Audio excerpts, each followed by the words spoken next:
Well, Micah Parsons is still seeking his own contract extension with the Cowboys, and he boasts an extensive resume to back up his request.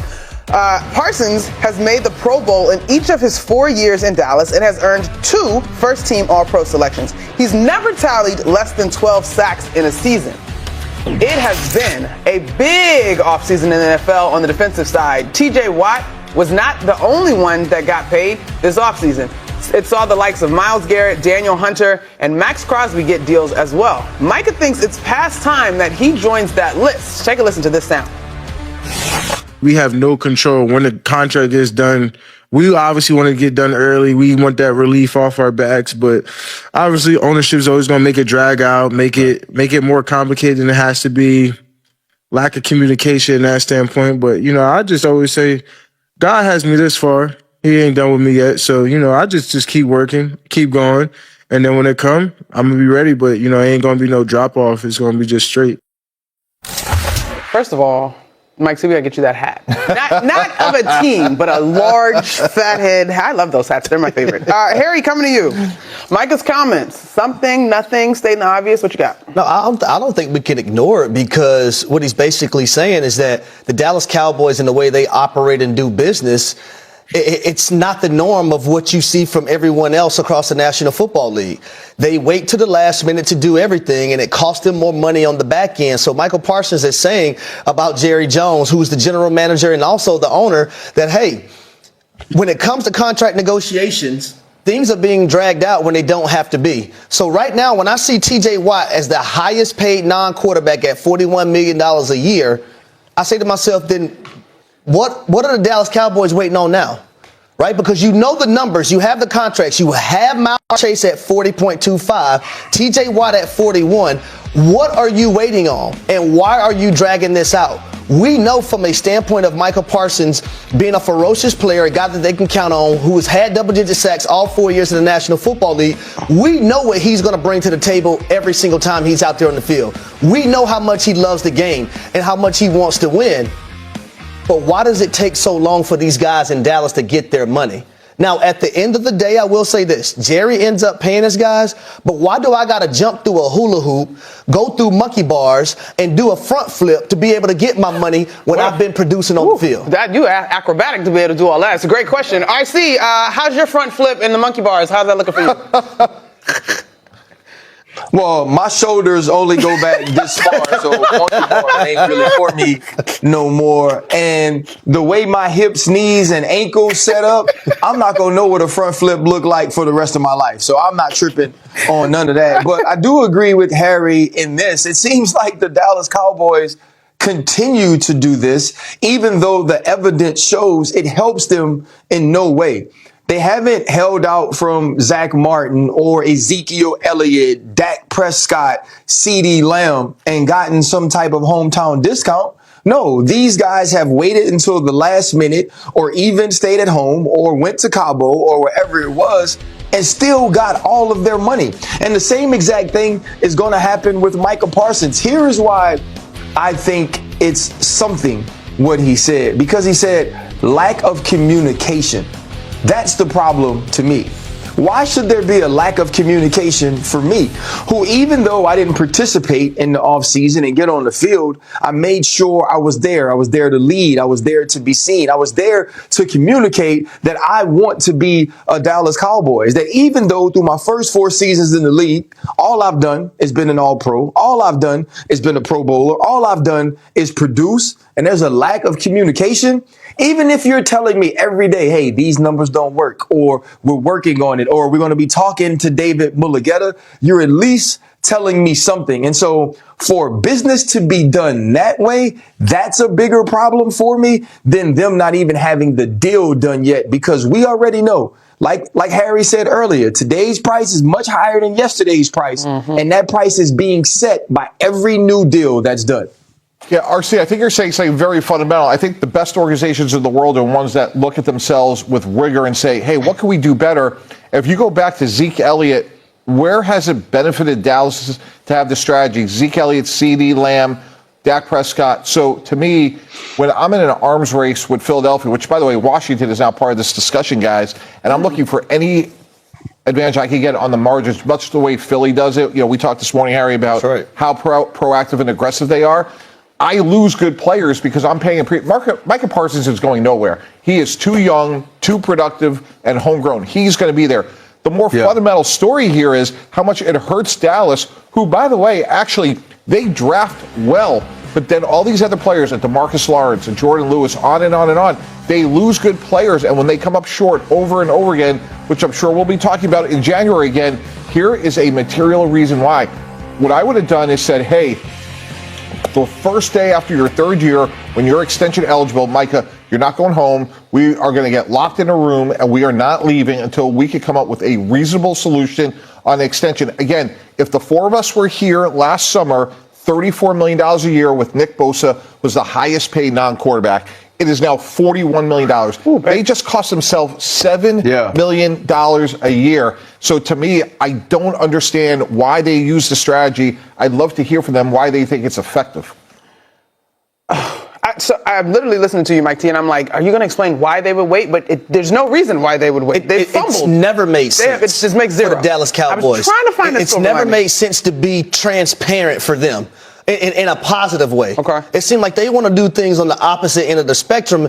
And I get it, y'all. Jerry Jones is in his 80s. Trust me, I'm around people that are in their 80s. And when you try to tell them something, you might as well not tell it to them. But somebody has to tell Jerry Jones. Somebody has to get through to Jerry Jones and tell him that, hey, this is not benefiting our football team. This is hurting our football team. And I go back a few years. Was it last year? Last year. When you have a guy in Derrick Henry, and even though you say as a Dallas Cowboy front office member you weren't going to sign him, if you signed Dak Prescott earlier, you have that money available. If something went wrong and you say, you know what, we're gonna sign him. But the reason why you did not have that money available is because you waited to the day of a football game to give Dak Prescott his contract. And to that point, it's very fundamental, guys. Like, who else is playing quarterback for them? Like, they didn't draft his replay. He is their quarterback. You're essentially giving him a blank check. Likewise, Micah Parsons is going nowhere. That's not the story. The story is strategically they're hurting themselves with their competition. I know you said talking to older folks sometimes can be which I agree. But RC, look, I feel like the Benjamins should still be talking. You want to go here, RC, or do we want to move it on to the bigger picture of if they get this done and if Dak is healthy? Okay, yeah, I'm going to get to that, though. But the Cowboys, essentially what they do is sell contractual wolf tickets. Right? Oh. Like, I remember Martin Lawrence had, Martin Lawrence was beefing with Gina that time, and he was like, step, Gina, go. And then when Gina went to open the door, he's like, no. They sit here. Mike T. lost here. Like they sit here and they wait on giving people these contracts like they're not going to give them to them. Right? Like, we got Micah Parsons sitting at home wondering when this contract is going to get done as if it's never going to get done. Micah know he going to get his money. His agent know he going to get his money. We know that he going to get his money. So waiting is not going to make him anxious. It didn't make CD Lamb anxious. It didn't make Dak Prescott anxious. They know they're going to wait you out and they're going to eventually get rich. So why not get it done early? And so now think about what Harry said. If you get Dak Prescott even done the year before, now you're in a situation, your quarterback secure, you could go get a Derrick Henry. Or this offseason when Jordan Lewis leaves for the Jacksonville Jaguars after having a career year as a player, but also a career year as a leader, you can get him signed. DeMarcus Lawrence, who even with Micah Parsons being the best player on defense, was the heartbeat of the defensive line. You can work on getting a deal done with him. And so now you find yourself in this position where you're going to have Micah Parsons, but you're not going to have enough to win a championship.